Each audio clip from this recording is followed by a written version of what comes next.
friends, and thank you for tuning into the Optimal Health Program today. Hope you're all doing well. Today we have some interesting stuff for you. We'll talk about how to eat, whether you should have large meals 3 times a day or smaller meals or intermittent fasting. What's the best eating plan for you? And of course, we create that for you based upon what your blood test shows. How much protein do you need to build muscle? We'll talk about that.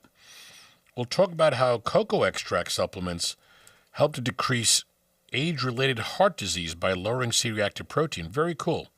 Very interesting little tidbit here. And we're also going to highlight a company that I just found.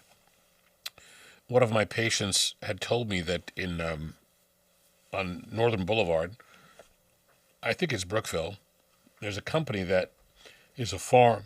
It's called Moolah Farm, M-O-O-L-A Farm. And I met Christina and Sal, the owners, and they have a wonderful bunch of products. We can start off with this. It's a small, local, all-organic farm run by Christina and Sal on the North Shore of Long Island. They're out in Huntington on Sundays. They're in Garden City on Saturdays. And they have a ton of food on their menu. And their website is at Moolah Farm. Actually, their Instagram is at Moolah Farm, M-O-O-L-A Farm. And moolahfarm.org, I guess, is their website. But their animals are pasture-raised. The meats are grass-fed. They only use grass-fed butter and pasture-raised eggs in everything they make. They even get the water from baking from the Catskills. They have a big farm upstate. You can visit their farm stand in Muttontown or catch them at Long Beach Farmers Market on Wednesdays, Eisenhower Park on Saturdays, and Huntington on Sundays. So follow them at Instagram at Moolah Farm. So I went over there. I bought some milk, which I've never had milk that tasted that good in my whole life. Now, I've never liked skim milk or 2% or whatever this crappy combination of whatever they do to the milk, because it doesn't taste good. It tastes like water, like milk-colored water. But having some of the milk they have here, it's just unbelievable. You just want to keep drinking it. It's delicious. It's got that sort of creamy flavor. They have all sorts of beef, ground beef, hamburger, strip steak, sirloin, skirt, London broil, etc., T-bone, porterhouse, chicken, whole chicken, chicken breast, ground chicken, thighs, drumsticks, amazing eggs that are as orange as you can imagine that color can be, bone broth, beef tallow, oven-ready meatballs, pork, sausages and such, chorizo, pork shoulder, ham steaks, ground pork. The list goes on and on. Organic artisanal bread, sourdough, which is amazing, by the way. And I just want to say, be careful when you go on this website because you will immediately be hungry when you see these photos. Just right off the bat. We'll show the website. We should show it now so people can take a look.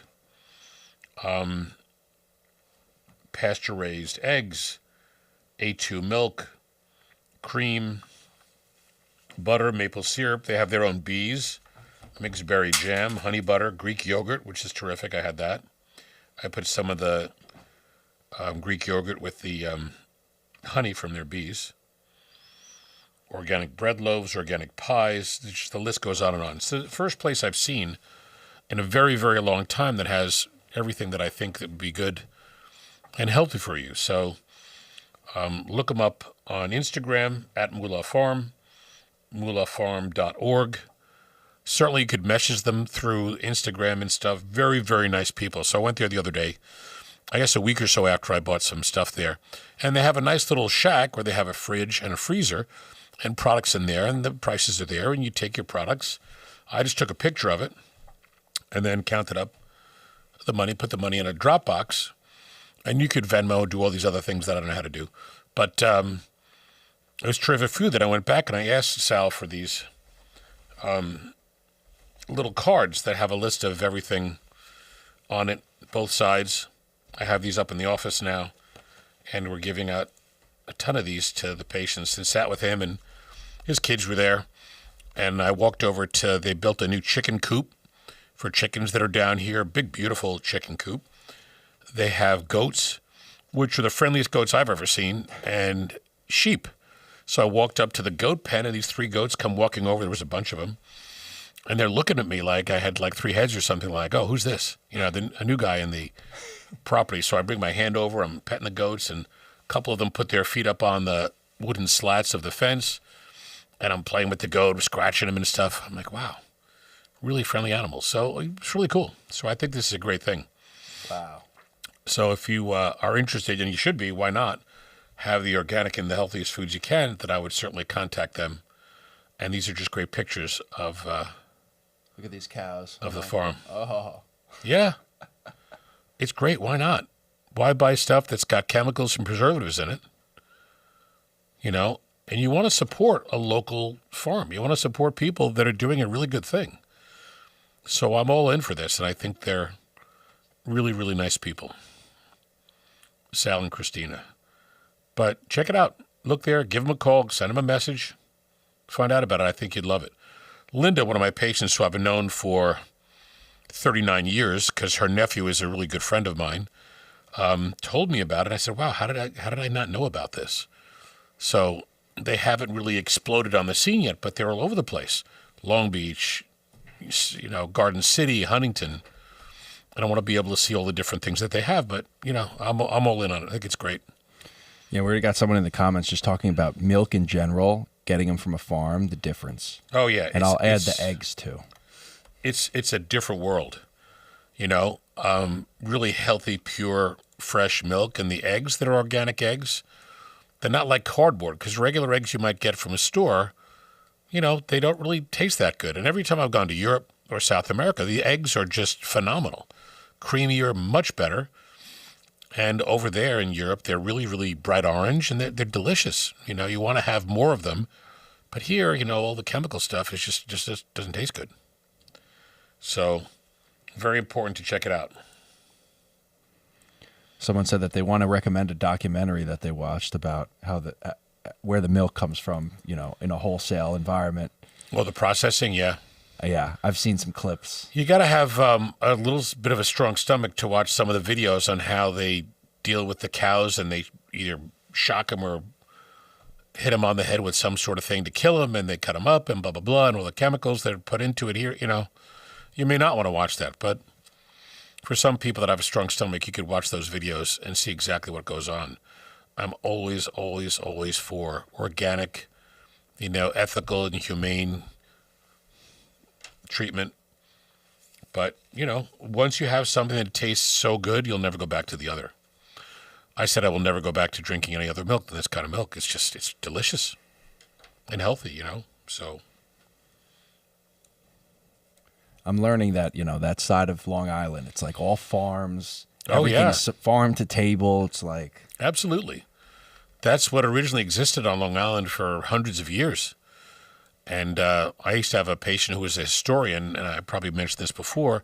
When storms would come, people that lived all over Long Island, and Native Americans as well, they'd go out and just in the middle of the storm, just grab fish and stuff, you know, right off the beach, because a lot of stuff would be thrown up on the beach. And it was all farms, you know.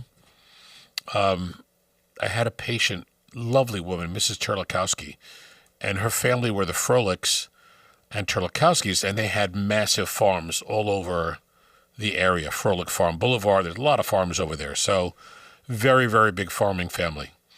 And I love the idea of having the farm and, you know, being able to have your own food, a gigantic garden, and have the animals and get all this great food. You know, why not? The only thing I'd really want is like a river to go through this property so I can catch fish or have a pond and get the fish in the pond, or put some fish in the pond and do all that. That's the life right there. Brings you back 100 some odd years. I think that would be great.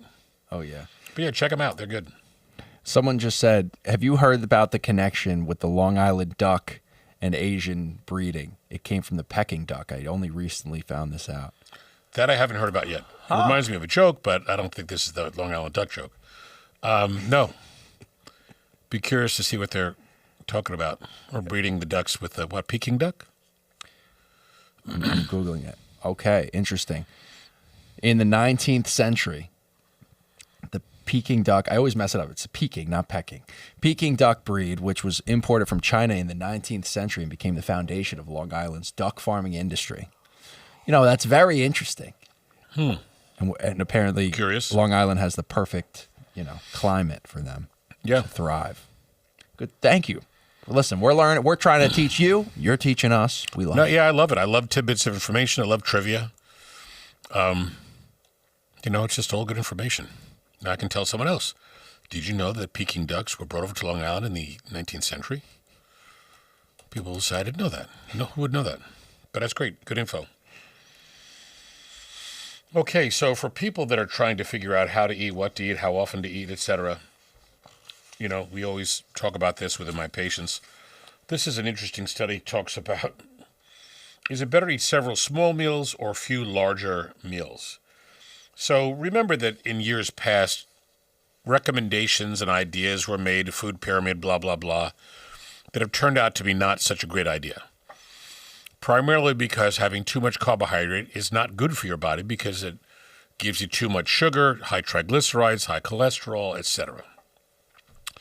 Grains can irritate your gut, and a lot of people I see today, grains irritate their gut. And it could be an allergy to the grain, it could be a chemical reaction to chemicals in the food, or the GMO nature of the food. And there's a video that I looked at before about corn and the modified corn causing other animals that would eat the corn to have major stomach issues, so they never go back to eat that corn in the field again. But that's going to create stomach issues for humans as well. It's insane. It's like Frankensteinizing the corn, so What is wrong with people got to think of growing your own food, having your own patch of land if you can, or just going to a farm and getting all your stuff, this way. Because you put bad stuff in your body, you get a bad reaction. So the idea is that we've been told to eat 3 big meals a day, pyramid, blah, blah, blah. It's not a good idea. I think it's easier on your digestive ability because you don't have endless digestive enzymes to go on for gigantic meals. If you have small amounts of food throughout the course of the day and you're grazing, a little something for breakfast, a couple of hours later, a little something, put good foods in there. You could have cashew milk yogurt with some berries in it and a protein powder in it that's a plant protein. That I do, it's great. So you're getting a little bit of carb, 1 gram of carb, but you're getting protein, vitamins, the yogurt. It's good for you. You could also take almond milk or cashew milk, put a scoop of chia seeds or 2 in there, mix it up, also put the protein powder in it, let it sit in the fridge, and it looks like oatmeal. So you could have that for a snack, and it's just all good. I mean, there's no carb, and it's all good, healthy, organic stuff. And chia seeds have a lot of nutrients in them. So there are ways to eat and put great things in that are not going to be negative for your body. There are some people who do really well with higher protein, and they minimize the carbs and lots of vegetables.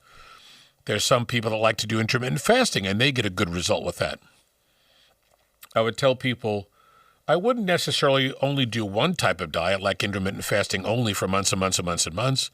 You want to do it for a couple of months and then go back to just another good low carb where you're having a couple of meals throughout the day, small meals, you're grazing, then go back to the intermittent fasting. And your body, as you keep changing back and forth, adapts better to it. This is something that we've seen. So with intermittent fasting, people don't have anything for breakfast. Sometimes they'll have tea, or a cup of coffee. And they may only eat between 2 and 6 or 7 o'clock in the afternoon. And they can do well with that, burning sugar, burning fat, losing weight. So, yeah, if that works for you, and if we could make sure your vitamin levels are perfect, then great, that can work. But it may be the best idea to go back and forth between different types of meals. Real quick, just a question on, are smaller meals better for people with diabetes or insulin resistance? So smaller meals are always better. And the one thing I was going to get to with the digestive enzymes is it's easier to take a little bit of food. Your digestive enzymes are there. You break down your food, no difficulty, and it works great. If it's low carb and you're doing that, that's great for diabetics because you're giving yourself nutrients. You're giving yourself vitamins, of course, and you're getting good proteins in. You're getting good vegetables in for fiber, minerals from other good foods, but smaller meals. And grazing is a lot better than the big meal, big meal, big meal. That's not good. Because typically it's too many calories and too much carbohydrate with the big meals. Someone said I'm too dark. I'm dark. I'll bring me up a little bit. Don't worry, my brightness. But another one, is there for losing weight, does meal timing matter as much as total calories? What are your thoughts? Yeah, so everybody's different. And the best way for me to comment on that is to know what would work best for you, we kind of need to know a little bit about how your body works. So there are tons of different diets to try, but if your thyroid, DHEA, testosterone levels are low, your vitamins are low, your carbs are too high, you're not doing exercise, you're not going to lose weight. So if we know that your vitamins, minerals, and hormones are good, all right, you're in a great place to allow whatever diet to work. Overwhelmingly, in 39 years, I've been recommending low-carb diets because it allows your body to burn the fat as a primary fuel, triglycerides, cholesterol. So if you do the exercise in a low-carb diet and all your nutrients and hormones are good, you'll get a better ability to burn the fat down because the carbs are not in the way. But if you eat too much carb, you have to burn that first, and a lot of times that makes it difficult to get to the fat to burn it, unless you're doing marathon running, which I don't recommend people typically do. You could ride your bike a lot. You could do lots of things. It's just too much running is going to be bad for your ankles, your knees, your hips, and your low back. So I like to do low carb. That works the best for my patients, making sure that they're pre-corrected to be able to get the result because their vitamins, minerals, and hormones are good, and exercise are on board. And it's funny, too, because people will try this diet, that diet, and they may be close to getting the result. They just need to drop the carbs a little bit more, or they need to do a little bit more exercise. So a lot of them are trying, but they're frustrated because they're not getting the result they want. But if you drop the carbs, raise the exercise, you get the result. So it has to be sort of a personalized way to get your best result. You know, someone that's got low thyroid, they don't know it, or low testosterone, DHEA, or IGF-1, you know, the active component of growth hormone, you could work out like a dog and not get the result. So that's why all these things have to be kind of put together in the right place. Got this question on how long before bedtime should you be eating?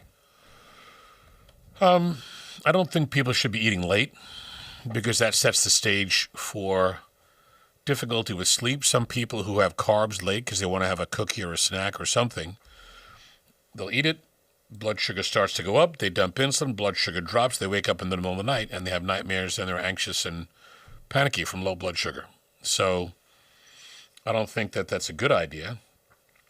For some people that always want to have a little something before they go to bed, I tell them have a half of a protein shake that's zero carb. It's got protein in it, you know, maybe a little bit of fat in it. So it's good for you, but you're not going to drop your sugar. Typically, I think dinner is best somewhere between 6 or 7 o'clock, maybe 8 o'clock, but light, not heavy stuff and not carb, because you're asking for problems if you have too much carb, you know, before you go to bed. We got this one. Someone just wants to know, they said that they've heard for a long time that people who eat less frequently might live longer because of lower oxidative stress. What are your thoughts on that? That's been known for a while, where people that do some fasting and people that eat smaller meals, they're not putting all that wear and tear on their body. And when you have a big meal, it's not easy on your body. In part because all this food is sitting there and you're trying to break it down. Your digestive enzymes may be limited, especially as you get older. If you're not doing the exercise and a lot of this stuff starts to come into your bloodstream, if there's too much carbohydrate, you're raising triglycerides, raising cholesterol, potentially creating more of an inflammatory effect. If there's chemicals in the food, GMO, yeah, you'll see the inflammatory mechanism occur. So just randomly eating big meals is a bad idea. If we were to know, for example, for a lot of people that I see, probably 75% of people I see react to a food, whether it's an allergy to the food, a GMO food reaction, or a chemical in the food, because they've gone to other countries and have had that food and have no problem. You'd want to know what foods to avoid to stop the inflammatory effect. So, you know, you want to take that into consideration as well. All right, we're up to date. Unfortunately, here, we kind of just tend to eat what we like the taste of, whether it's good or bad for us, and then we end up with the whole inflammatory cascade, high C-reactive protein. You know, low vitamins, and the whole problem occurs. That's the Western diet. You should be eating really good, pure sources of foods that are not processed, that are healthy, that don't have any chemicals in it. That makes the most sense. And someone's saying, I wonder what the health classes are teaching in high school right now. Oh, gosh. I'd be very curious to know. I think they're teaching the same thing they were teaching years ago. You think they're still on the food pyramid?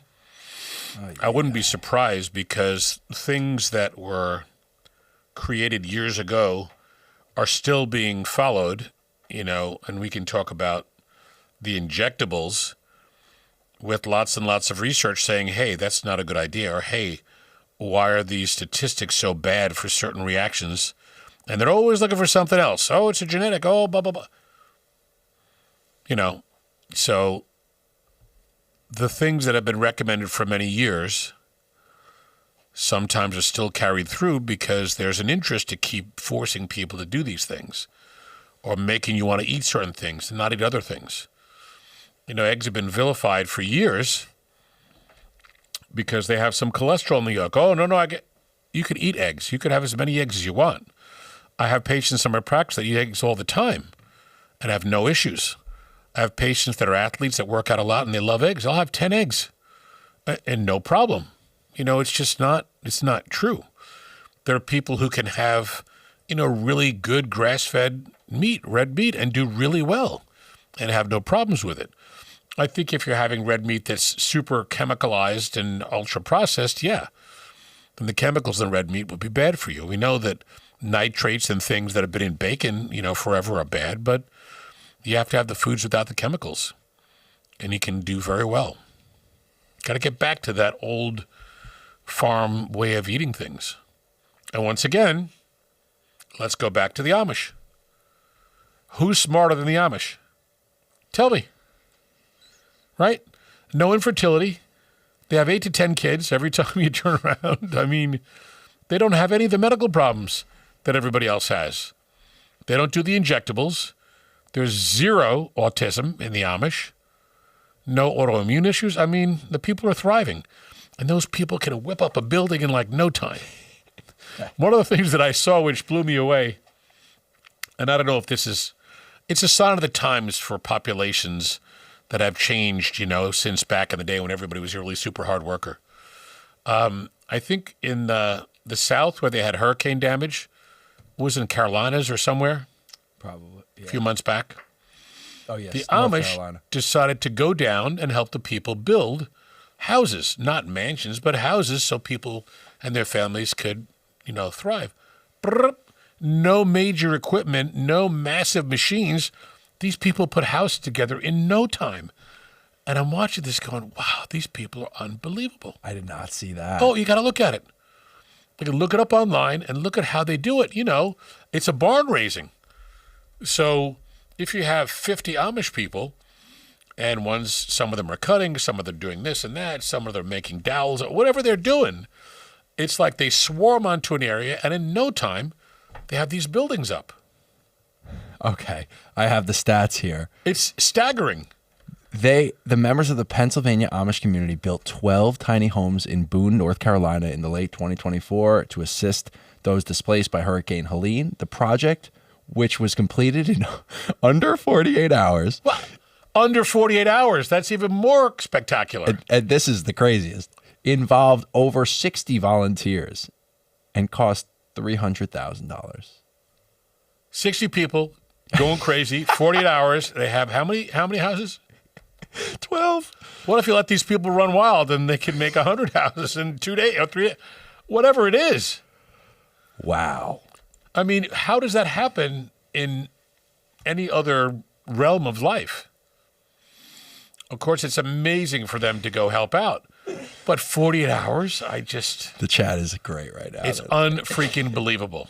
These people have all my respect beyond what you can imagine. I can see how, skyscrapers are built by these massive companies with massive machines and massive whatever. Cranes. But let me tell you, 48 hours for them to build homes for these people whose homes were wiped out is way more impressive to me. 60 people, get down there, and I don't even know what kind of equipment they used. Were they using hand saws or like the double-handed saw? I mean, they weren't using gigantic equipment. Dude, these are nice houses, guys. They're nice houses. They're not just like, oh, man. I got to go to the Amish country. We got to take a road trip there. Maybe do a podcast from there. I mean, That would be people really good. are questioning, the smell might not be so great. What smell?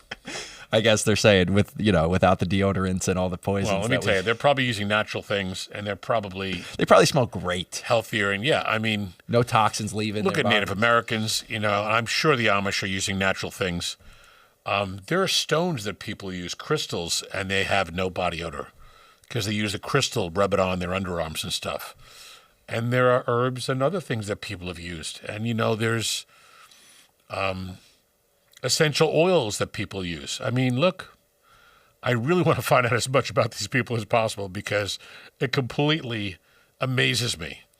And I think we should go there at some point, do like a field trip and do like a podcast. That would be amazing. But they don't have much electric, do they? That's okay. I got batteries. Yeah, we should do that. I would love to do that. I'm curious to no end about that. That is, I'm blown away. Craziness. Any other comments? Someone just said, do they charge their crystals? If you heard Yeah, that. I have no idea. All I remember is that movie with Harrison Ford. He beats up the bad guys, but it was a good movie. I forget the name of it. People are just blown away. They can't believe this. Yeah, I mean, look at that. Well, you could look back at civilizations, the aqueducts, that the Romans or the Etruscans built, all the way down, bringing water from the mountains, into Italy and Rome. It's just, they built these things thousands of years ago, and they're still there, and they had so much understanding and no tools. They just did things that were genius. Have we become a dumber society individually? Probably. We know a lot of stuff that really doesn't make sense or doesn't really matter that much, but look at these people. Architecture and such. It's incredible. Someone just said, and they have no AI, so no excuses. Absolutely. This is nuts. So how much protein do you need to build muscle? It's an interesting comment. Anybody who works out, they want to have good muscle response and strength. And there's been continuous research on this over many years. One basic comment is that, you need all your different amino acids. You need to have more protein intake than the protein that's been stressed by your exercise so that you have more capacity to repair or grow. And it really does depend upon your absorption, your digestion, your age, your size, your weight, many things.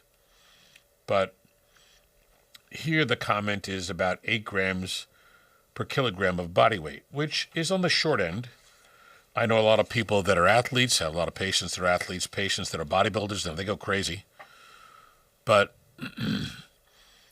I think what you should do is map out how much protein you have per day.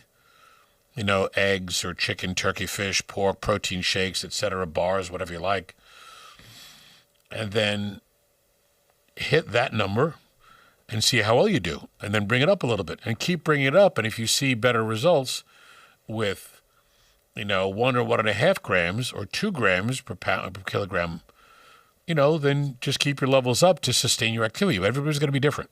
There's no standard that everybody has to fit into.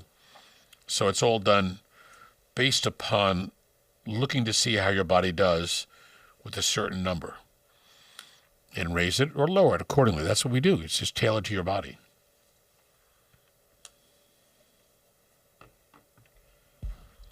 And then, of course, you have to do the right exercise. If you go into a gym and you're moving the weight super fast, you're not going to get result. It's got to be super slow where you bring the weight up slowly, hold it for a few seconds, and then back down. You want to have as much blood flow, recruitment to create that muscle to be pumped to get the result. So it's got to be a really specific, slow motion activity. Someone just asked about carbs. Do carbs really deserve the bad rep they've gotten, or do we just need the right kinds? So there's two answers to that. Carbs have gotten a bad rep because So many books are written about a low-carb diet, so everybody thinks they're all bad. I mean, most people have too much carb, and it gets them in trouble. I'm not saying you can never have carb. I'm just saying drop them out to 30 grams or below per day.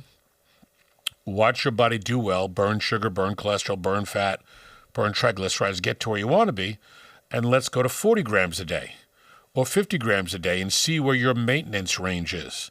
So 30 or below will burn the sugars and fats and such, bring the weight down. If you need to do that for a couple of months, some people do it, and then on Sunday they'll have a little cheat, they'll have a little pasta or a little bread, and they go back to it. You can go back and forth. But for a lot of people, it's below 30 to create their result, and then go to 40 or 50, sometimes 60, and stay there. And that might be a good maintenance for you, depending on how much exercise you're doing. If you're running marathons or doing bike marathons, you're going to need way more carb. You're going to need over 100 grams a day, but that's because of the extreme amount of activity or exercise. If you're younger and your hormones are great, you might be able to have more. If you're older and your hormones aren't great, even if we're working on them, I would just keep them tighter. But it's specific to each person's, metabolic function. Another one. In general, what's better? Complex carbs like oats and quinoa, or cutting them out altogether? But what? For what? For what result? For weight loss, or it would have to be, a little bit more information. But there's some people. They'll respond, I'm sure. Yeah, there's some people that have quinoa and have no problem with it. Some people are allergic to wheat. I know a lot of patients that go to Europe and they have bread and pasta over there and have no problem because it's pure grain. There's nothing else in it, no GMO. The people that have pizza or pasta or grain here and get bloated, you shouldn't have it. I'm not saying you shouldn't have any. But just as I say, and of course, my recommendation is always come and get your blood test done, and then we'll map everything out and put it together for you. But start cutting the carbs back, get to 30 grams or below, and see how well your body does. Maybe eat a little bit more throughout the day, small meals, do some grazing, because you might be hungry when you drop the carbs out, because your body's still going to make some of the insulin it was making when you were having the carbs. And as that changes, watch to see how well you do. And you could vary that carb. If you want to stop losing the weight, then bring the carb up a little bit. Yeah, their response was, I wouldn't mind losing a couple lbs. So, yeah, I would just cut the carbs out, be 30 grams or below. But then remember, 30 grams could be a bagel. You don't want to have the bagel. Cereal, bananas are high in sugar and oranges. So sugar and carb, just get all of that out. As I mentioned before, get cashew milk yogurt at Whole Foods. Get some chia seeds, get that Orgain protein powder. It's less expensive at BJ's than anywhere else. You get a bigger canister for less money than a small canister at big place, famous place. Use that for your breakfast. There's a gram of carb in it. Put some berries in it. Still 1 gram of carb. It's nothing. If you want to have a wrap, you can get an almond or a cashew wrap. No carb, no grain, no bread. Put some chicken or protein in it, cheese, heat it up. It's low carb. And real quick, this person said that every time he does low carb or keto, he seems to not have enough energy. What would be the best So range? Don't go that low. I'm not sure if you're counting how many grams of carb you're having. Maybe you're having 20 or less. That might be too low. So I would probably have some of the more low carb, liquid types. So you're getting some carb, but you're not letting, bread or pasta or rice sit in your gut all day, putting sugar in there, which would be an issue. Some people like protein shakes that have 5 or 10 grams of carb. If you start with those, with your diet staying static, the same, see if that gives you some of the energy back. But it also could be from, low B12, low vitamins, because B12 is important for energy. That's why it's a little bit easier for me to look at your blood and figure it out to get you on track. But you can't go zero carb. You would typically burn up whatever carb you have stored as glycogen in your liver.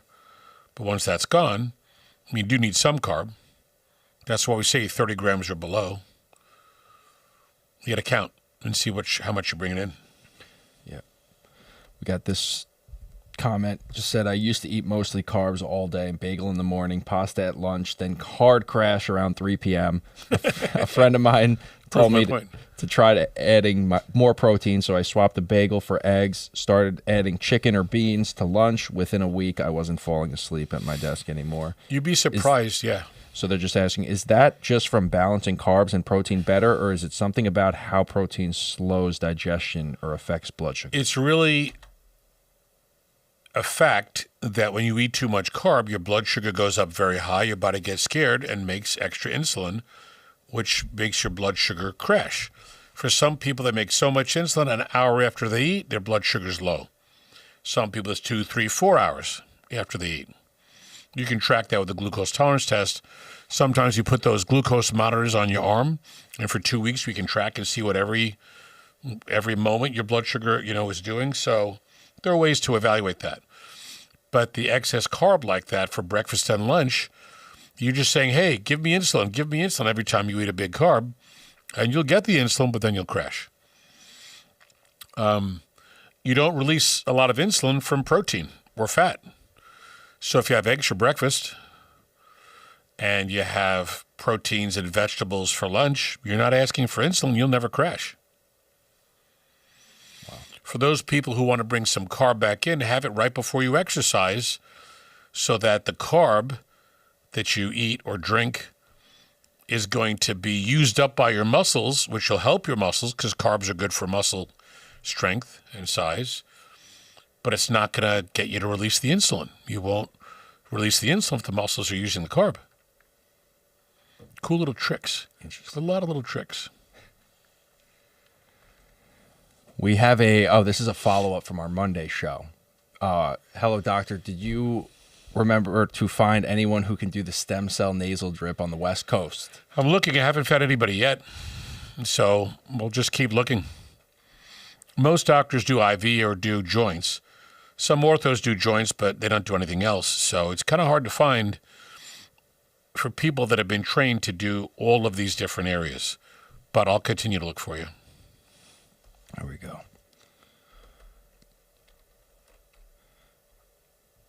All right, hold on. I had a few more. Where we go?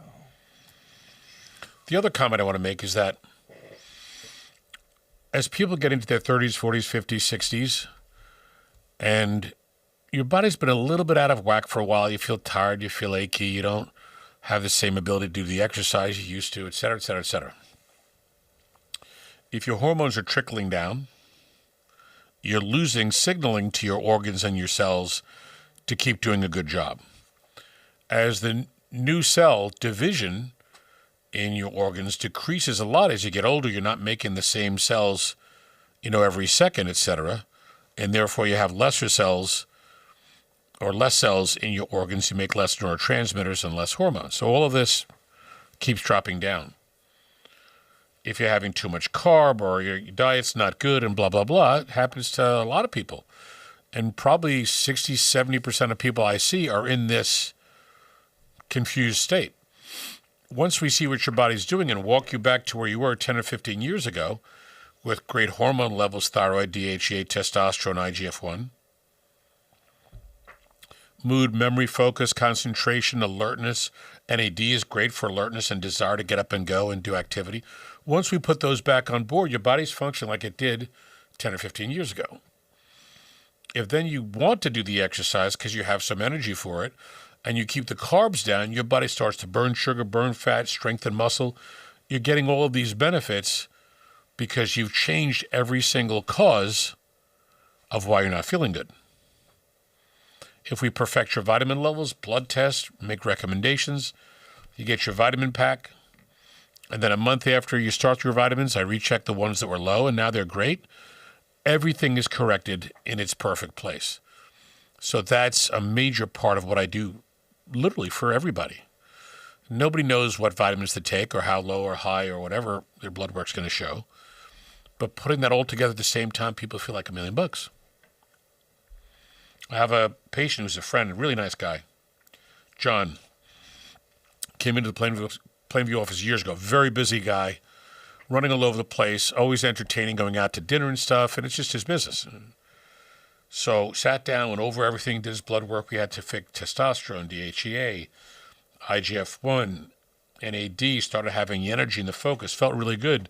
Exercise, and all of a sudden he just ran with it. He lost 50 pounds, blood pressure came down, got him off meds. His sugar was going up. He didn't need to take meds for that. Cholesterol dropped. He's a different person. And the funny thing is, he doesn't live too far from where I live or where my office is and where his office is, so we're kind of close. But it was almost like everywhere I go, to this day, I see him at the restaurant I choose to go to for dinner. If I go to Opus, and we've been there, he's there. I'm like, what are you doing here? I said, are you following me or am I following you? Then it would be Lamani. Any of the restaurants around, it was like crazy. We just see each other all over the place because we all like the same good food. So, but your body, once you give it what it needs and you stay within the right guidelines, your body will do a million times better. This is for, a lot of people, this is why we've been doing this for a while, where you could be far away from my office. You could do a telehealth visit. We'll go over all your specifics. You can send us a physical exam done by your primary doctor. We'll send you a prescription to get blood work done. We'll get our blood work done. I'll review it with you. Then we'll put together your vitamin recommendations, and you have your vitamin pack. You can never get a better recommendation than based on your blood test and your medical concerns or condition. And a month later, we recheck the levels that are low to prove you're in perfect range. So we're doing that for tons of people that can't get to the office physically as well. And funny enough, the other question was, or not question, but comment was just, I wish you lived near me. You're the best. Well, I don't have to be near you. We're always thinking. Yeah, we can still help you out. It's funny, I've had people on the phone come from other states, and some southern states, I have to ask them, excuse me? Because I may not understand the accent terribly well. My ears are used to the tri-state area. Well, I got a funny one for you. My best friend, my whole childhood. I'll name drop you, buddy. Joe Piccolo. That's my best friend from high school and beyond. Oh, Joe Piccolo. And he's got that accent. A little more strong than I or you, but that, Brooklyn almost. But this man gets, he went to school in Virginia. He gets married in Virginia. He moves to Virginia. I call this guy on his birthday.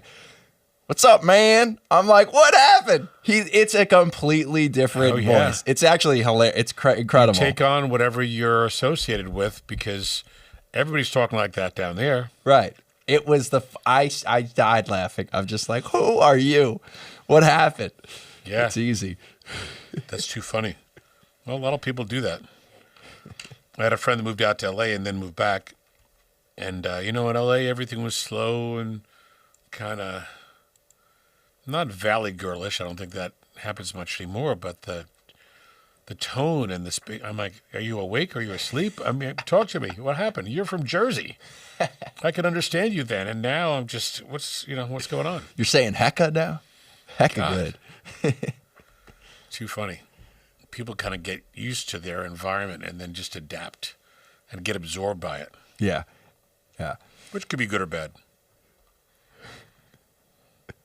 We got some people who moved from South Carolina to Florida. They said they get called out every day.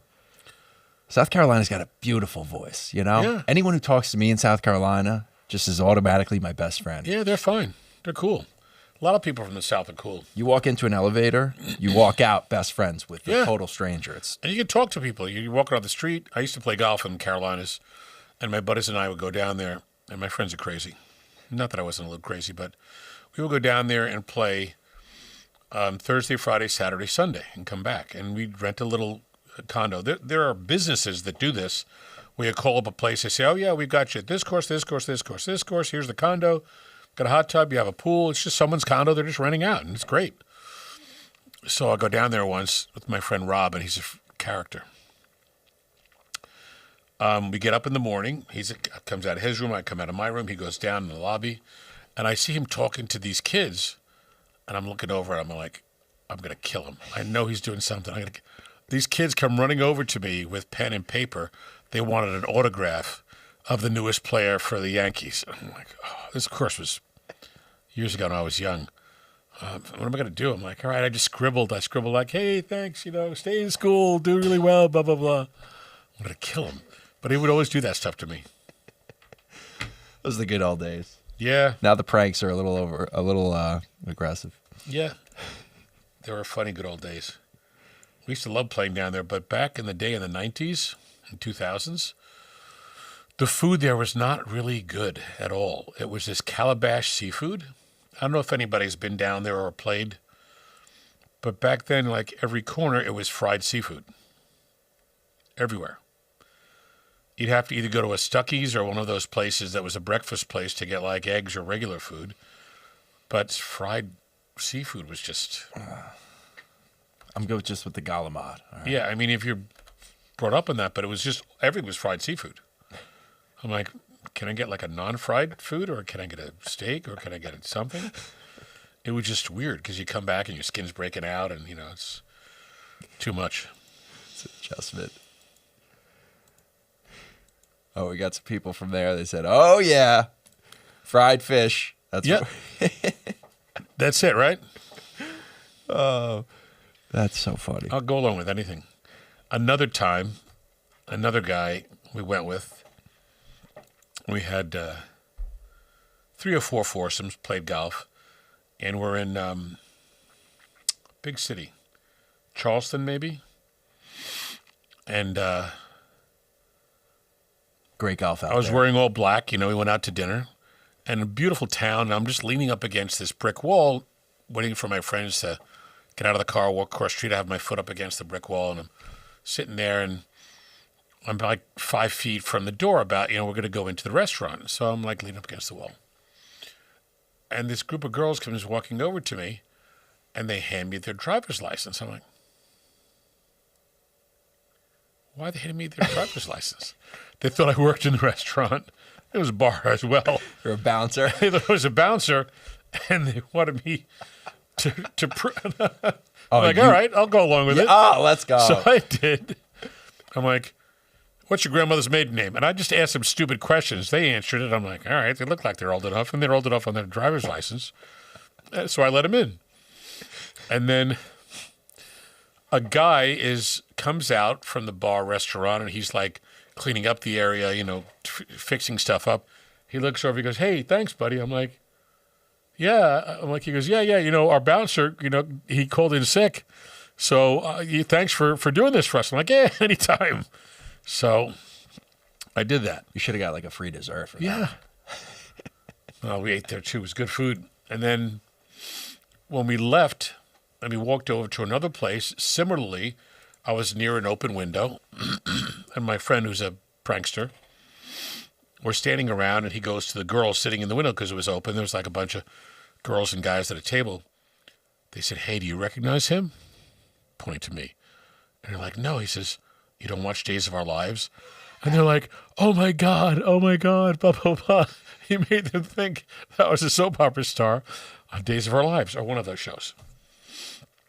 And they were like, oh, can we have your autograph? I'm like, oh, not again. So, and they said, what was your famous line? And I couldn't think of anything. I said, he's dead, Jim. Like on Star Trek, right. Like McCoy or Spock. So I said that. They went crazy. And all of a sudden they're telling their friends. Oh, it was fun. I'm sure the next day they're like, hey, I don't think that was... I don't think it really mattered to them. They, they had a couple of drinks, and they just thought that was, they probably told their friends, and they didn't take pictures, so I think I was safe. I'm loving this. I have a lot of crazy friends. We have a medical question that just came in. Oh, medical question. From our YouTubers. What are the negative side effects of chelation therapy, and why hasn't the FDA approved it? So chelation therapy is an approved treatment. For some reason, people think it's not. It's approved for lead, heavy metal toxicity. It's approved for Berger's disease, which is an inflammatory vascular disease of the legs. It's approved for digitalis toxicity, too much digitalis, that drug, it binds it, pulls it out.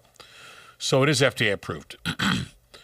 Anything that's FDA approved can be used for other reasons.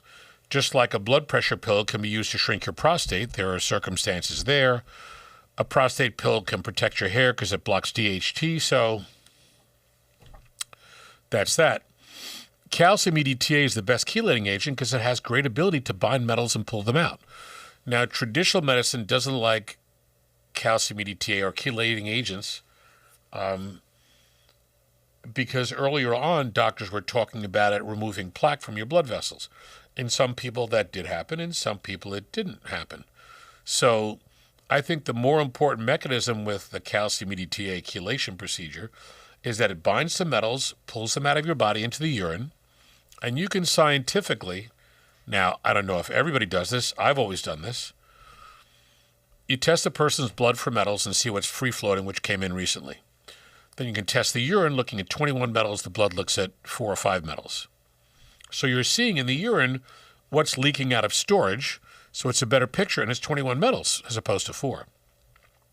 If you do an IV with the calcium EDTA and a urine afterwards, you're seeing what's pulled out from that treatment, and you'll see more come out.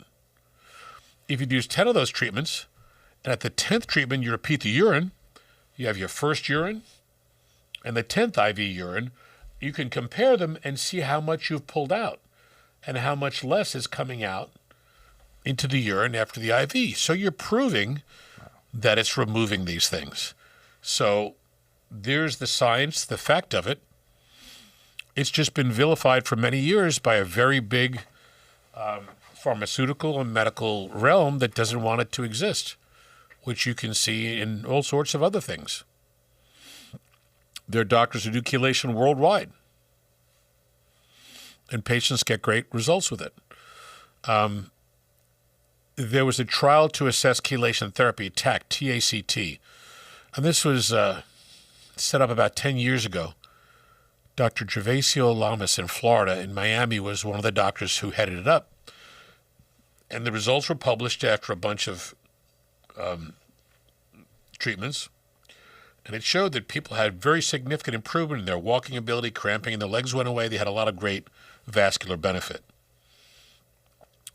The people that they put into the program, which I think was sort of meant to make it fail, because other doctors that were creating this said, oh, it has to be a person who's had every cardiac test.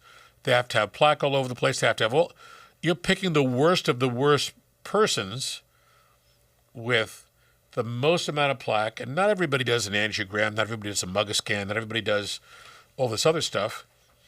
And it was hard to get people to fit into the program. If you want to see whether it removes plaque or helps your blood vessels, it shouldn't be that you have to pick the worst of the worst patients. You know, even some people that are never going to get benefit because they have multi-system problems. So even that, when the studies were published, they showed people had significant vascular benefit. So it's very worthwhile. Now, if you look at things the way I do, and you look at heavy metals and they're linked to cancer, they're linked to Alzheimer's, Parkinson's, MS, arrhythmias, all these horrible things, which there's tons of research on this, you want to get the metals out of your body. All they're doing is causing damage. You don't want aluminum, lead, mercury, nickel, cadmium, you don't want any of that. We can go a step further and say cadmium causes breast cancer. We know that. Aluminum causes Alzheimer's. We know that. Literature shows that. We could also say that gadolinium can affect your brain and neurologic system. And interestingly, Chuck Norris's wife was one of the first people that was diagnosed with gadolinium-induced toxicity, a real thing. Look it up. And you can pull these things out of your body. So that's why we talk to people about it. We test the blood and the urine to see what a person's dealing with. Oh, we got this question just asking, can heavy metals affect your mood? Absolutely. Heavy metals are 2 and 3 plus charge, just like your minerals, calcium, magnesium, potassium, etc. So if your receptors are hit with the metals and the minerals can't get there, you're going to have changes in your cells, which will lead to cell damage, degeneration, and apoptosis, which is cell death. So if your neurotransmitters are not being made, or if your vitamin levels are low, or the cells that make your hormones or neurotransmitters are damaged, then yeah, you could have effect anywhere in your body, in any organ, any tissue. That's wild.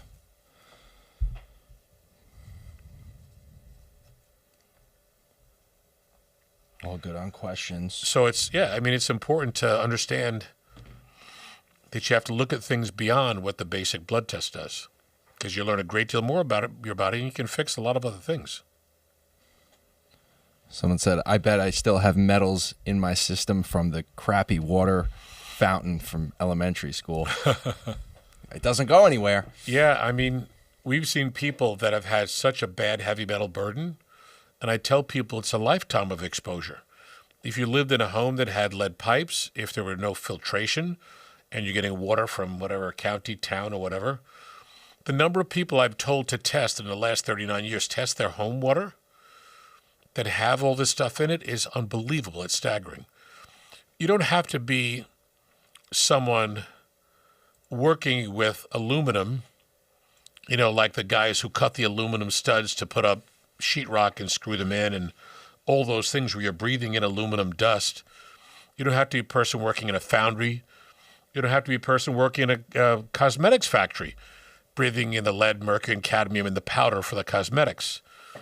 You don't have to be a person who works, these are real stories, with his uncle when he was a kid spraying the pesticides to kill, the termites and such, and that person ends up with Parkinson's and MS in the same patient.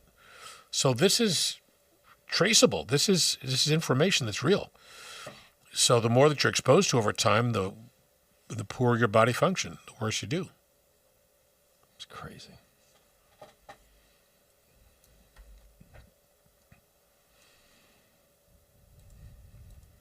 When can I come in, Doc? Guys. Anytime. Website. Tuesday, Wednesday, Thursday, Saturday. Website right here. Website, drcalapai.com. Garden City office, 516-794-0404. Thank you for the emails. So much to talk about. Other parts of the perspective that people don't necessarily understand until we chat and such. Every person I've seen, I've done the same approach on for 39 years. And whether I worked in one office or another, I started in Queens. I worked in Forest Hills for a little while. My office in Garden City, East Meadow, I started in 1988, December of 88. But I was working in other offices in Valley Stream, Ridgewood. Before that, when I got out of my internship and residency, in 86. The number of patients I've seen is pretty staggering over 39 years. So we were looking at how to calculate that, before we had the big computer mechanism. And before I switched over to Garden City, we had close to 30,000 patients that we'd seen over the many years up in East Meadow. Then from there, we've been there from 2015, another 10 years. And remember, when I was on the radio for 35 years, we would see more patients per year and week than almost any doctor, because we were seeing 100 patients a week between two offices because they heard the radio show and people were, clamoring to get in. With the other office, my city office on 53rd between 5th and Madison, I think I was there for 12 or 13 or 14 years, same sort of thing. We had huge numbers of patients. So in calculating, we're trying to figure out that I'm in and around maybe a little bit over 50,000. That's crazy. But, it's teaching people how the body works, how to test, how to look, how to fix, how to fine-tune, how to adjust. This whole process I've done for so many years on so many patients of every background, every walk of life, every nationality, every diet type, every bad vice, good vice, all sorts of things, every age. So it gives you sort of a great experience and knowledge base upon what goes on with people when they have this or that show up in their tests. So it's a great way to understand how to fix your body in the most thorough way and to fine-tune it. But that's what we need to do. Someone said, I wish every doctor was like you, Dr. Chris. Well, there's not much of a reason to be the different doctor or the maverick or the blah, blah, blah, because a lot of doctors that join hospitals to do all that and get new patients and have all the other doctors they refer to back and forth. You can't do these things because they'll have a problem with that. They don't like it. You know, the hospital may not like it. Drug companies may not like it. It is what it is, but I owe my patients. I don't owe anything to anybody else. I owe them the information and the knowledge and showing them how to do research and gather info. It's all about, great knowledge.